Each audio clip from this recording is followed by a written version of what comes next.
Bismillahirrahmanirrahim. Assalamualaikum warahmatullahi wabarakatuh. Perkenalkan, nama saya Nur Alia Natasha dengan NIM 230305500024 dari Program Studi Gizi Fakultas Ilmu Keolahragaan dan Kesehatan Universitas Negeri Makassar. Di sini saya akan membahas tentang konsep dasar timbulnya penyakit. Sebelum itu, saya ingin mengucapkan banyak terima kasih kepada Ibu Irma SKM MKes sebagai dosen pengampu mata kuliah epidemiologi gizi. Nah, sebelum masuk ke dalam konsep dasar timbulnya penyakit, kita harus mengetahui terlebih dahulu apa itu konsep sehat dan sakit.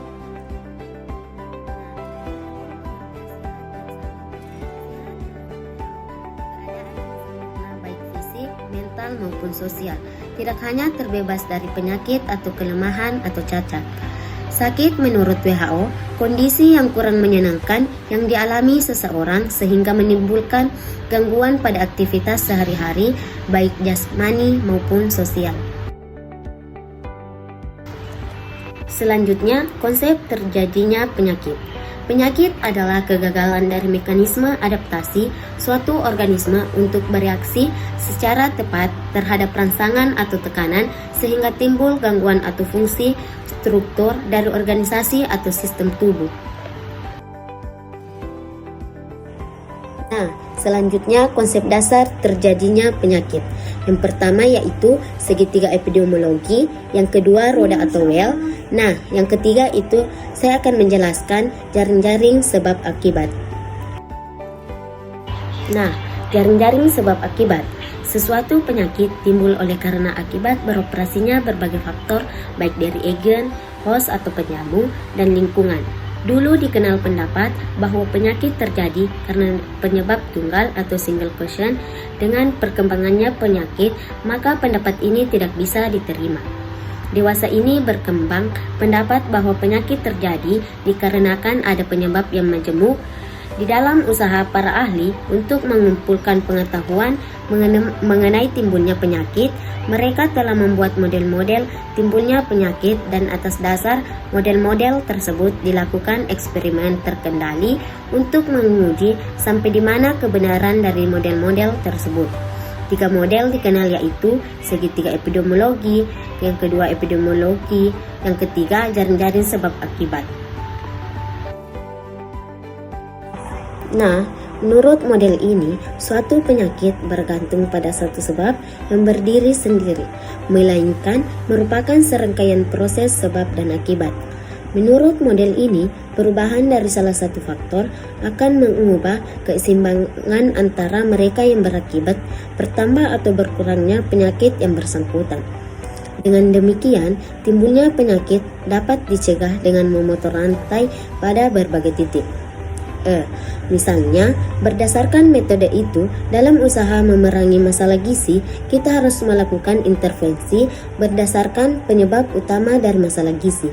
Contohnya, di negara berkembang umumnya Filipina dan Indonesia, masalah gizi disebabkan oleh faktor sosial dan ekonomi yang rendah. Di samping faktor lain, konsep jaring-jaring sebab akibat, model ini banyak juga dikembangkan oleh ahli gizi dalam Widya Karya Nasional Pasien dan Gizi 1979. Digambarkan beberapa faktor yang menyebabkan timbulnya masalah gizi serta kaitan suatu faktor dengan faktor yang lain seperti bagan yang di samping. Nah, contoh yang saya ambil yaitu penyakit DHF atau demam berdarah dengue. Demam berdarah dengue atau biasa disebut DBD adalah penyakit infeksi yang disebabkan oleh virus dengue yang ditularkan oleh nyamuk Aedes aegypti dan Aedes albopictus. DHF merupakan penyakit demam berdarah dengue atau DBD yang lebih parah. Perbedaan antara DBD dan DHF terletak pada tingkat keparahan dan dampaknya pada tubuh. DBD umumnya menyebabkan gejala seperti demam, sakit kepala, dan nyeri sendi. Jika telah memasuki fase DHF, kondisinya bisa berkembang menjadi pendarahan, bahkan kerusakan organ apabila tidak segera mendapat penanganan. DHF atau demam berdarah dengue atau DBD adalah penyakit yang disebabkan oleh virus dengue dan ditularkan melalui gigitan nyamuk Aedes aegypti.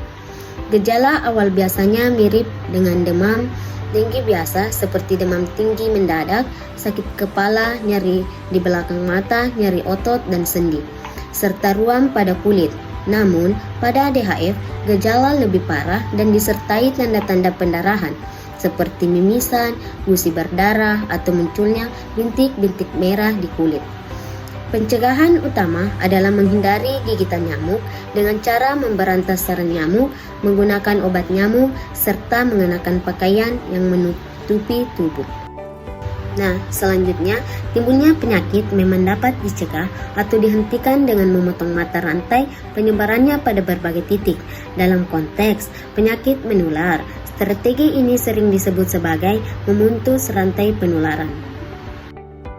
Nah, adapun kesimpulan materi yang saya sampaikan adalah bahwa hubungan antara berbagai peristiwa atau faktor dalam suatu sistem saling mempengaruhi dan membentuk pola yang kompleks. Dalam jaring-jaring sebab akibat, satu kejadian bisa menjadi penyebab atau akibat dari beberapa kejadian lain.